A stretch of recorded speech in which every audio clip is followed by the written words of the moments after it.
Hello दोस्तों, नमस्कार। स्वागत है एक बार फिर से आप सभी के अपने प्रिय चैनल पर। दोस्तों आपको बता दें जो अभी की सबसे बड़ी खबर आ रही है दोस्तों, जहां पर पीछे के दरवाजे से भारत में घुसना चाह रहा है चाइना। सिलीगुड़ी कॉरिडोर के पास भूटान में बना रहा है बड़ी सड़क। जी हाँ दोस्तों, गाँव बसाने के बाद ये दूसरी सबसे बड़ी खबर आ रही है सड़क को लेकर। दोस्तों इसकी बड़ी जानकारी आज आपको देने वाले हैं दोस्तों, सबसे बड़ी और ब्रेकिंग न्यूज। साथ ही आपको बताएंगे जहाँ पर चीन की हाइपरसोनिक मिसाइल का यूएस ने दिया है करारा जवाब। बताएंगे कैसे, साथी आगे बताएंगे। जहां पर पाकिस्तान ने की है एक बार फिर नापाक हरकत।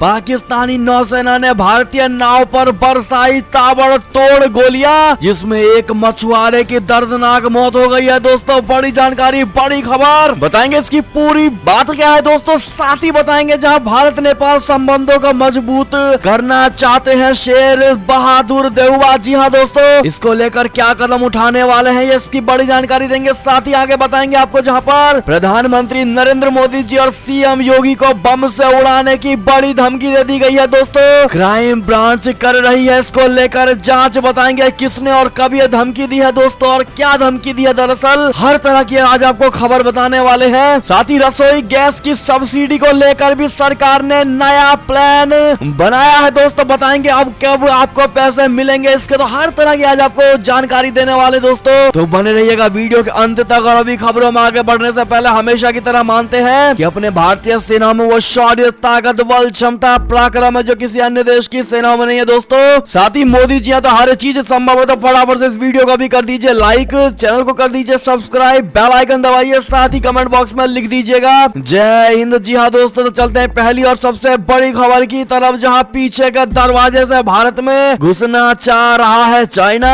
सिलीगुड़ी कॉरिडोर के पास भूटान में बना रहा है सड़क। जी हाँ दोस्तों, पूर्वी लद्दाख के रास्ते चाइना को आगे बढ़ने से भारतीय सेना ने रोक रखा है दोस्तों, लेकिन विस्तारवादी चीन अपने मंसूबों को पूरा करने के लिए पीछे के रास्ते से भारत में घुसने की कोशिश कर रहा है। चीन की नजरें भारत के अहम सिलीगुड़ी कॉरिडोर पर टिकी हुई है, जिसे भारत का चिकन नेक भी कहा जाता है। आधिकारिक सूत्रों के मुताबिक चीन तिब्बत स्वायत्त क्षेत्र यानी TAR की चुम्बी घाटी में अपनी कनेक्टिविटी को मजबूत कर रहा है दोस्तों, और अपने पैर जमा रहा है। ये इलाका भारत के सिलीगुड़ी कॉरिडोर के करीब का है। बड़ी खबर दोस्तों, सिलीगुड़ी कॉरिडोर ने न सिर्फ व्यापारिक और भौगोलिक बल्कि रणनीतिक रूप से भी भारत का एक अहम क्षेत्र है। द हिंदू की रिपोर्ट के अनुसार पूर्वी commander lieutenant general Manoj Pande ने हाल ही में सिलीगुड़ी को संवेदनशील करार दिया था। एक आधिकारिक सूत्र ने बताया है कि चीन चुम्बी घाटी में एक वैकल्पिक मार्ग का निर्माण कर रहा है जो सिलीगुड़ी कॉरिडोर के करीब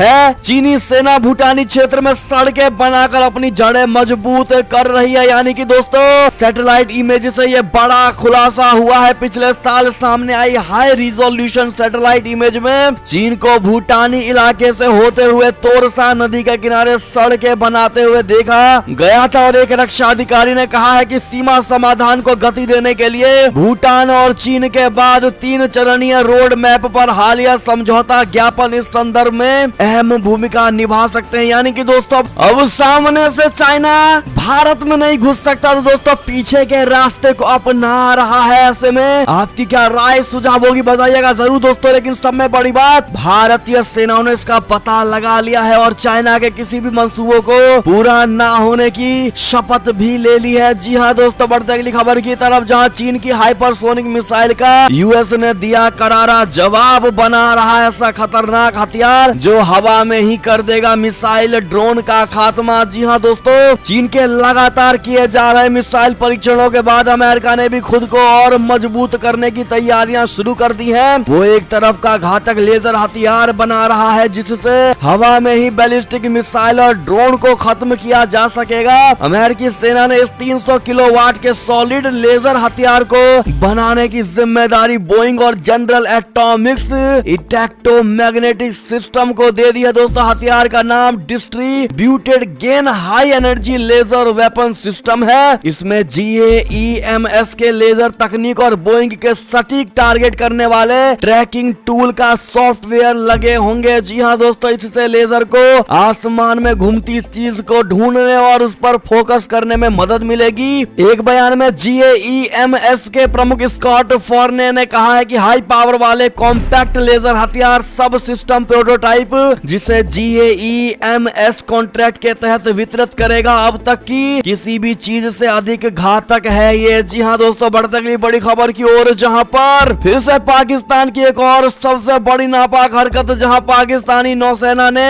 भारतीय नाव पर बरसाई ताबड़तोड़ गोलियां, जिसमें एक भारतीय मछुआरे की दर्दनाक मौत हो गई है। दोस्तों बता दें, पाकिस्तानी नौसेना ने रविवार को गुजरात तट पर स्थित एक भारतीय नाव पर ताबड़तोड़ फायरिंग कर दी। इस गोलीबारी में एक भारतीय मछुआरे की दर्दनाक मौत हो गई है और एक मछुआरा घायल भी हो गया है। दोस्तों मृतक मछुआरे का नाम श्रीधर बताया जा रहा है। पुलिस ने शव को कब्जे में लेकर पोस्टमार्टम कराया है। वहीं घायल को द्वारका के अस्पताल में भर्ती कराया गया है और ये पहली बार नहीं है जब पाकिस्तानी नौसेना ने इस तरह की हरकत की है। इससे पहले भी पाकिस्तान की तरफ से कई मछुआरे की तरफ से गिरफ्तारी की गई है। पिछले साल अप्रैल में भी पाकिस्तानी नौसेना ने 2 नावों पर फायरिंग कर दी थी। उस वक्त नाव पर 8 लोग सवार थे और इस फायरिंग में उत्तर प्रदेश का रहने वाला एक शख्स जख्मी हो गया था। यानी कि दोस्तों ऐसे में पाकिस्तान के की हुई इस हरकत को लेकर आपकी क्या राय प्रतिक्रिया होगी दोस्तों, और भारत सरकार को क्या कदम उठाने चाहिए इस पर, वो भी तुरंत प्रभाव से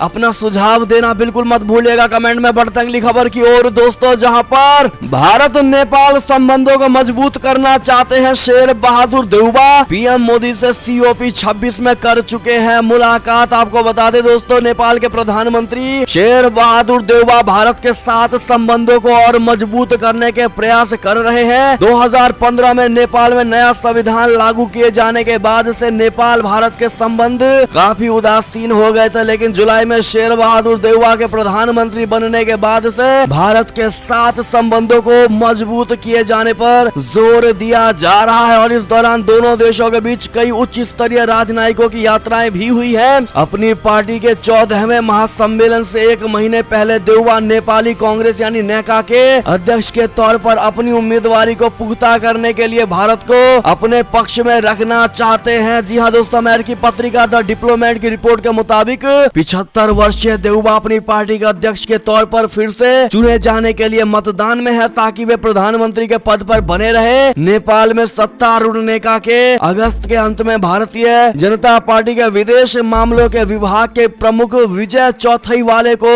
यात्रा के लिए आमंत्रित भी किया गया था। जी हाँ दोस्तों, बढ़ते अगली खबर की ओर, जहां पर लाहौर हाईकोर्ट से बरी हुए हाफिज सईद के साथी मक्की समेत 6 दहशतगर्द आतंक का सबूत नहीं दे पाई पुलिस। बता दे, लाहौर हाईकोर्ट ने मुंबई हमले के मास्टरमाइंड हाफिज सईद के प्रतिबंधित संगठन जमात उद दावा के 6 वरिष्ठ नेताओं को आतंकवादी गतिविधियों के लिए धन मुहैया कराने के मामले में बरी कर दिया। अदालत ने लोअर कोर्ट द्वारा दोषी ठहराने के फैसले को रद्द करते हुए ये फैसला सुनाया है। हाफिज सईद के नेतृत्व वाला प्रतिबंधित संगठन जमात उद दावा लश्कर तैयबा का मुखौटा संगठन है। लश्कर तैयबा साल 2008 के मुंबई हमले को अंजाम देने के लिए जिम्मेदार आतंकवादी संगठन है। मुंबई में हुए इस हमले में 6 अमेरिकियों सहित 166 लोग मारे गए थे। जी हाँ दोस्तों, इस पर आपकी क्या राय प्रतिक्रिया होगी बताइएगा जरूर। बात करें अगली खबर की, जहां ईरान ने शुरू किया युद्धाभ्यास। पश्चिमी देशों संग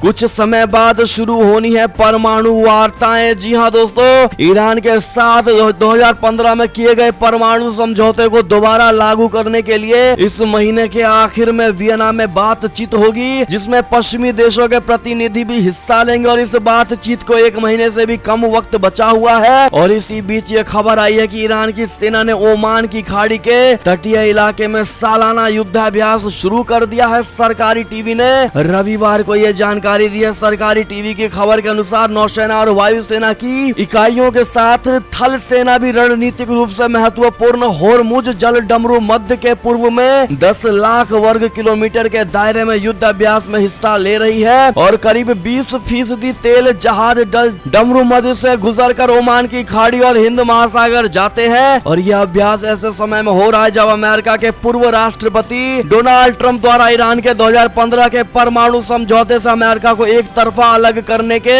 मद्देनजर दोनों देशों के बीच तनाव काफी बढ़ा हुआ है। बात करें अगली खबर की, जहां पर समुद्री सुरक्षा को भारत और फ्रांस मिलकर करेंगे मजबूत। NSA अजीत डोभाल ने अपने समकक्ष के साथ प्रशांत क्षेत्र में सहयोग पर की है चर्चा। बता दें, फ्रांस ने प्रधानमंत्री नरेंद्र मोदी जी के आत्मनिर्भर भारत भारत और रक्षा औद्योगिकरण में मदद करने के अपने प्रतिबद्धता को दोहराया है। फ्रांस ने भारत के साथ संयुक्त रूप से रिसर्च और तकनीक विकास में भी सहयोग करने की बात दोहराई है। देश के राष्ट्रीय सुरक्षा सलाहकार अजीत डोभाल और फ्रांस के राष्ट्रपति इमैनुअल मैक्रोन के डिप्लोमेटिक सलाहकार इमैनुअल बोनी के बीच हुई वार्ता के बाद पेरिस में स्थित भारतीय दूतावास की तरफ से शनिवार को कहा गया है कि फ्रांस भारत का टेक्नोलॉजी पार्टनर बनने को लेकर उत्साहित है। फ्रांस हवा, समुद्र, जमीन और साइबर डोमेन पर भारत के साथ मिलकर मिलिट्री तकनीक को विकसित करना चाहता है। जी हाँ दोस्तों, अजीत डोभाल और फ्रांस में उनके समकक्ष के बीच समुद्री सुरक्षा को लेकर चर्चा हुई और दोनों देशों ने प्रशांत क्षेत्र में सुरक्षा को लेकर अपनी प्रतिबद्धता दोहराई है। और वार्षिक भारत फ्रांस रणनीतिक वार्ता से इतर अजीत डोभाल ने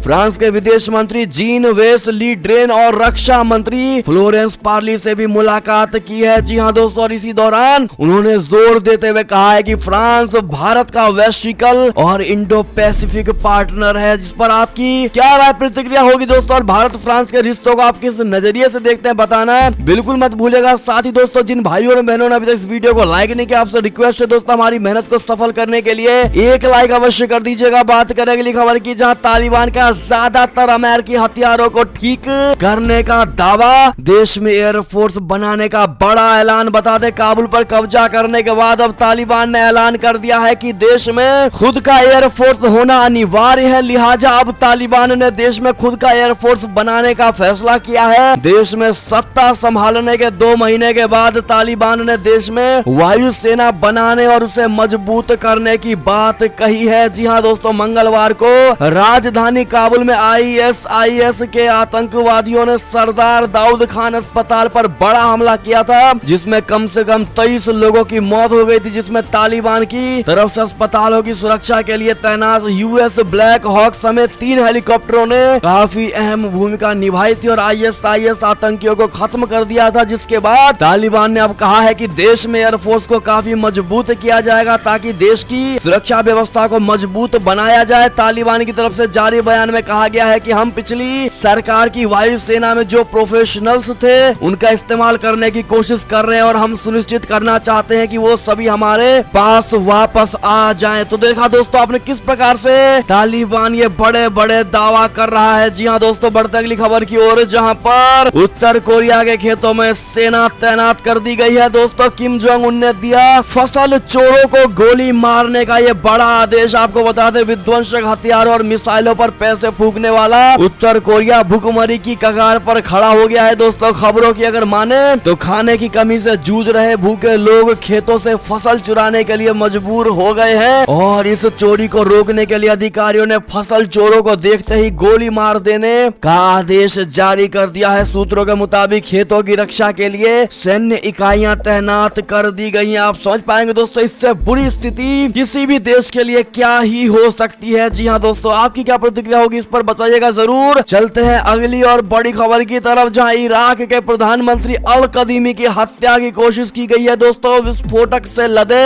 ड्रोन से हुआ है हमला। आपको बता दें, इराक के प्रधानमंत्री मुस्तफा अल कदीमी की हत्या करने की कोशिश की गई है। रविवार की सुबह उनके घर पर हमला किया गया है। एजेंसी के मुताबिक इस हमले को ड्रोन में लदे विस्फोटक के जरिए अंजाम दिया गया। जिस समय ये हमला हुआ उस समय पीएम कदीमी घर पर ही मौजूद थे और इराकी सेना ने पीएम पर हुए इस हमले को असफल हमला करार दिया है। सेना का कहना है कि प्रधानमंत्री कदीमी को इस हमले से कोई नुकसान नहीं पहुंचा है और वो पूरी तरह सुरक्षित है और इस हमले को लेकर सभी जरूरी कदम उठाए जा रहे हैं। हमले के कुछ ही देर बाद प्रधानमंत्री कदीमी ने ट्विटर पर अपने सुरक्षित होने की जानकारी दी और उन्होंने कहा कि विश्वासघात के रॉकेट विश्वास करने वाले लोगों के हौसले नहीं तोड़ सकते। हमारे वीर सुरक्षा बल दृढ़ रहेंगे क्योंकि वे लोग सुरक्षा को बनाए रखने, न्याय दिलाने और कानून लागू करने के लिए काम करते रहेंगे। बढ़ते हैं दोस्तों अगली खबर की तरफ, जहां पर कट्टरपंथियों के सामने इमरान खान ने डाले हथियार। टीएलपी को खुश करने के लिए पाकिस्तान ने चली है ये चाल। बता दे, पाकिस्तान के प्रधानमंत्री इमरान खान ने कट्टरपंथियों के सामने हथियार डाल दिए हैं। दोस्तों, दरअसल इमरान खान ने कट्टरपंथी संगठन तहरीके लब्बैक पाकिस्तान को प्रतिबंधित संगठनों की लिस्ट से बाहर करने की अनुमति दे दी है। उधर विपक्ष इमरान खान को प्रधानमंत्री के पद से हटाने की कोशिश में जुट गया है। नवाज शरीफ की बेटी और पाकिस्तान मुस्लिम लीग नवाज की नेता मरियम नवाज शरीफ शरीफ ने लोगों से इमरान खान सरकार को सत्ता से बाहर करने के लिए लोगों से राय भी मांगी है। जी हाँ दोस्तों, बढ़ते अगली खबर की ओर, जहां पर कोरोना महामारी के दौरान वुहान का जिस अधिकारी ने संभाला जिम्मा, उसी को अब गिरफ्तार कर लिया गया है। दोस्तों ऐसा क्यों, बता दें, दरअसल चीन में पिछले साल मार्च महीने में वुहान लैब का दौरा करने वाले अधिकारी को गिरफ्तार कर लिया गया है। सार्वजनिक सुरक्षा मामलों के पूर्व उप मंत्री सुन लिजून पर रिश्वत लेने के आरोप लगे हैं और वो उन अधिकारियों में शामिल है जिन्हें उस वक्त वुहान भेजा गया था जब कोरोना वायरस पूरी दुनिया में तेजी से फैल रहा था। हालांकि सितंबर में उन्हें कई आरोपों के बाद कम्युनिस्ट पार्टी ऑफ चाइना से निष्कासित कर दिया गया। उन पर महामारी के वक्त अपना पद छोड़ने का आरोप भी लगा है, जिसके चलते वो 1 साल से अधिक समय से जांच के दायरे में है। बढ़ते हैं दोस्तों अगली खबर की तरफ, जहां पर क्या प्रधानमंत्री मोदी जी के इटली दौरे का है ये असर। अगस्ता वेस्टलैंड घोटाले से जुड़ी हथियार कंपनी से भारत ने प्रतिबंध हटा लिया है। दोस्तों भारत सरकार ने देश में तहलका मचा देने वाले अगस्ता वेस्टलैंड से जुड़ी इटली की एक हथियार कंपनी से प्रतिबंध हटा दिया है। भारत सरकार ने शर्तों के साथ इटली की डिफेंस कंपनी लियोनार्डो एसपीएस से फिर भारत में व्यापार करने की इजाजत दे दी है और इस कंपनी का नाम अगस्ता वेस्टलैंड हेलीकॉप्टर घोटाले में आया था, जिसको लेकर भारत में आज भी जमकर राजनीति होती है। जी हाँ दोस्तों, रिपोर्ट के मुताबिक भारत सरकार ने कुछ शर्तों के साथ हथियार बनाने वाली कंपनी से प्रतिबंध हटाने का फैसला किया है। लियोनार्डो एसपीए वही कंपनी है जिस पर 3,546 करोड़ रुपए के कुख्यात वीवीआईपी हेलीकॉप्टर घोटाले में शामिल अगस्ता वेस्टलैंड इंटरनेशनल से जुड़ी फिनमेकेनिका ग्रुप का हिस्सा रही है और अब भारत सरकार ने इस कंपनी के ऊपर लगाए गए प्रतिबंधों को हटा लिया है। जी हाँ दोस्तों, बढ़ते अगली खबर की तरफ, जहां पर न्यूजीलैंड में आज से लागू हुआ इच्छा मृत्यु वाला कानून। अपनी मर्जी से मर सकेंगे लोग, लेकिन इस शर्त को पूरा करना बेहद जरूरी है। आपको बता दें, न्यूजीलैंड में रविवार सुबह से इच्छा मृत्यु वाला कानून लागू हो गया है, यानी अब लोग अपनी मर्जी से मर सकते हैं। इससे पहले Colombia, Canada, Australia, Luxembourg, Spain, Netherland और स्विट्जरलैंड जैसे देशों में इच्छा मृत्यु को कानूनी दर्जा दिया गया था और इन सभी देशों में मौत में सहयोग से जुड़े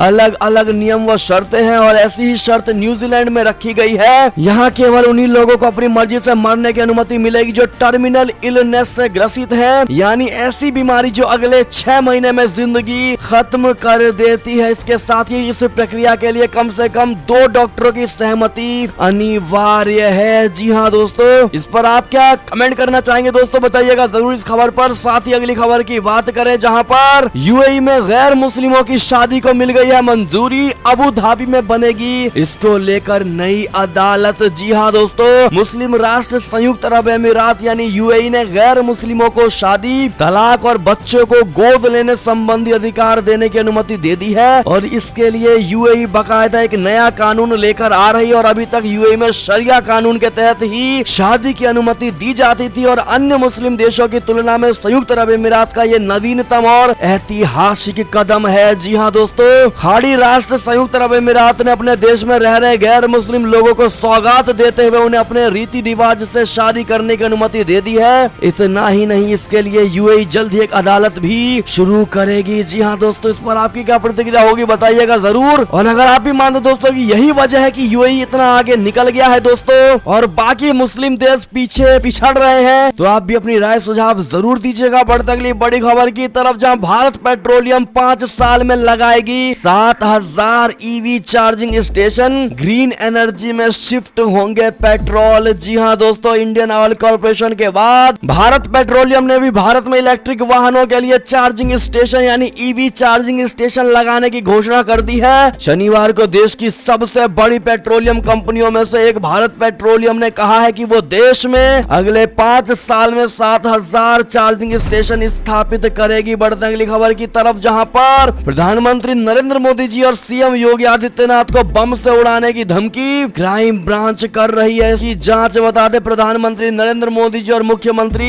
योगी आदित्यनाथ पर बम से हमला करने की धमकी 112 कंट्रोल रूम के ट्विटर हैंडल पर भेजी गई थी। दोस्तों, धमकी भरा पोस्ट आने पर मामले की गंभीरता को देखते हुए क्राइम ब्रांच को जांच सौंप दी गई है। दीपावली वाले दिन 112 कंट्रोल रूम के ट्विटर हैंडल पर दीपक शर्मा नाम के अकाउंट से मैसेज आया था जिसमें पीएम और सीएम पर बम से हमला किए जाने की बात लिखी है। ट्वीट में कई अन्य आपत्तिजनक शब्दों का भी इस्तेमाल किया गया है। जेसीपी क्राइम नीलाब्जा चौधरी के मुताबिक धमकी भरा ट्वीट भेजने वाले ट्विटर हैंडल के बारे में जानकारी जुटाई जा रही है और मामले की जांच क्राइम ब्रांच को सौंप दी गई है दोस्तों। और जेसीपी के मुताबिक जल्द ही धमकी देने वाले को गिरफ्तार भी कर लिया जाएगा। क्या कहते हैं दोस्तों आप लोग, और ऐसे धमकी देने वालों को क्या सजा मिलनी चाहिए दोस्तों, पकड़कर जवाब जरूर दीजिएगा। देखते हैं क्या कहती है भारत की जनता। बढ़ते अगली खबर की तरफ, जहां सरदार पटेल के बाद मोदी वाले बयान पर कांग्रेस सांसद थरूर ने प्रधानमंत्री की तारीफ में कही है ये बात। आपको बता दें कि कांग्रेस के वरिष्ठ नेता शशि थरूर ने एक बार फिर प्रधानमंत्री नरेंद्र मोदी जी की तारीफ की है। थरूर का कहना है कि सरदार वल्लभ भाई पटेल की राष्ट्रीय अपील और गुजराती मूल का होना नरेंद्र मोदी के हित में के अनुकूल है और पटेल के बाद मोदी का संदेश कई गुजरातियों को पसंद आता है। कांग्रेस सांसद थरूर का मानना है कि मोदी ने चतुराई से घरेलू राजनीति गणना की, खुद को प्रतिष्ठित गुजरातियों महात्मा गांधी और पटेल के आवरण में लपेटने से उनकी आभा कुछ बढ़ जाएगी। थरूर ने अपनी नई किताब Pride, Prejudice and Punditry the Essential Shashi Tharoor में ये टिप्पणियां की गई है। आपको बता दें शशि थरूर ने कहा है कि प्रक्रिया पहले ही शुरू हो चुकी थी, ऐसा ना हो कि हम भूल जाएं जब 2014 के चुनाव से पहले तत्कालीन मुख्यमंत्री मोदी ने भारत के सबसे सम्मानित संस्थापकों में से एक सरदार वल्लभ भाई पटेल की विरासत पर दावा करने के लिए आक्रामक तरीके से कदम रखा था। थरूर ने दावा किया है कि अपनी पार्टी की तुलना में ज्यादा स्पेसिफिक वंशाली में खुद को दिखाने की अपनी खोज में मोदी जी ने अपने राज्य में भारत भर के किसानों से लोहे की एक विशाल लगभग 600 फुट की प्रतिमा के निर्माण के लिए लोहा दान करने का आह्वान किया, जो दुनिया की अब तक की सबसे ऊंची मूर्ति होगी और स्टैच्यू ऑफ लिबर्टी को पीछे छोड़ देगी। ऐसे में दोस्तों कांग्रेसी नेता भी मोदी जी का लोहा मानते हैं। आप क्या कहना चाहेंगे? अगर मानते हैं मोदी जी का लोहा आप लोग भी तो मोदी है तो हर चीज मुमकिन है कहना मत भूलेगा कमेंट में। दोस्तों बढ़ते हैं अगली खबर की तरफ, जहां पर राष्ट्रीय कार्यकारिणी की बैठक में पीएम मोदी जी का बीजेपी नेताओं को मंत्र, कहा सेवा ही सबसे बड़ी पूजा है। जी हां दोस्तों, साल 2022 में 5 राज्यों के चुनावी समर की तैयारी के मद्देनजर भारतीय जनता पार्टी के राष्ट्रीय कार्यकारिणी की अहम बैठक हुई। बैठक में करीब 124 सदस्य उपस्थित रहे। इसके अलावा बीजेपी कार्य समिति सदस्य राज्यों से वर्चुअली तौर पर जुड़े हैं दोस्तों। और इस दौरान प्रधानमंत्री नरेंद्र मोदी जी ने बीजेपी नेताओं को सेवा ही सबसे बड़ी पूजा का संदेश दिया है और उन्होंने कहा है कि इस कोरोना काल के कार्यकर्ताओं ने सेवा की नई संस्कृति की शुरुआत की है और सेवा ही सबसे बड़ी पूजा है। जी हाँ दोस्तों, आप भी अगर मोदी जी के इस बात का समर्थन करते हैं तो बताइएगा जरूर। बढ़ते अगली बड़ी खबर की तरफ, जहां पर रसोई गैस की सब्सिडी को लेकर सरकार ने बनाया नया प्लान। आखिर अब किसे मिलेंगे पैसे? आपको बता दें बढ़ती महंगाई के बीच रसोई गैस सिलेंडर की सब्सिडी को लेकर आम लोगों में बहुत उम्मीदें हैं और ऐसे में लोगों को बड़ी खबर मिल सकती है। ये चर्चा लगातार बनी हुई है कि रसोई गैस सिलेंडर की कीमत 1000 रुपए का आंकड़ा छू सकती है और एलपीजी सिलेंडर की बढ़ती महंगाई को लेकर सरकार का पक्ष अभी सामने नहीं आया है। दोस्तों अब आपको बता दें सब्सिडी पर क्या है सरकार का प्लान। सब्सिडी देने के बारे में सरकार की तरफ से अभी कुछ भी स्पष्ट नहीं किया गया है, लेकिन अब तक मिली जानकारी के अनुसार 10 लाख रुपए इनकम के नियम को लागू रखा जाएगा और उज्ज्वला योजना के लाभार्थियों को सब्सिडी का लाभ मिलेगा। आपको बता दें कि बाकी लोगों के लिए सब्सिडी खत्म भी हो सकती है, यानी कि 10 लाख रुपए जिनकी इनकम है दोस्तों उससे नीचे वालों को सब्सिडी मिलना हो सकता है, लेकिन उससे ऊपर वालों के लिए सब्सिडी खत्म ही हो जाएगी। और ऐसे में बड़ी जानकारी थी, लेकिन आपको फिर भी हम बता दें कि सरकार की तरफ से ऑफिशियल अभी कुछ भी स्पष्ट नहीं किया गया है दोस्तों, लेकिन हमने जानकारी के अनुसार ये जानकारी आपको दी है। और ऐसे में ये थी दोस्तों अब तक की सारी बड़ी खबर। आपको हमारी खबरें कैसी लगी? आशा करता हूँ बहुत अच्छी लगी होगी। अगर थोड़ी भी अच्छी लगी दोस्तों तो इस वीडियो को भी अपने भाई बंधुओं में व्हाट्सएप, फेसबुक, ट्विटर के जरिए पूरे भारत में शेयर करना बिल्कुल मत भूलिएगा दोस्तों। और अभी कर दीजिए इस वीडियो को लाइक, चैनल को कर दीजिए सब्सक्राइब, बेल आइकन दबाइए, साथ ही कमेंट बॉक्स में लिख दीजिएगा जय हिंद जय भारत। तो मिलते हैं आपसे अगली बड़ी खबर में, तब तक अपना ख्याल रखिएगा। बहुत बहुत धन्यवाद दोस्तों साथ देने के लिए, साथ बने रहने के लिए। जय हिंद जय भारत।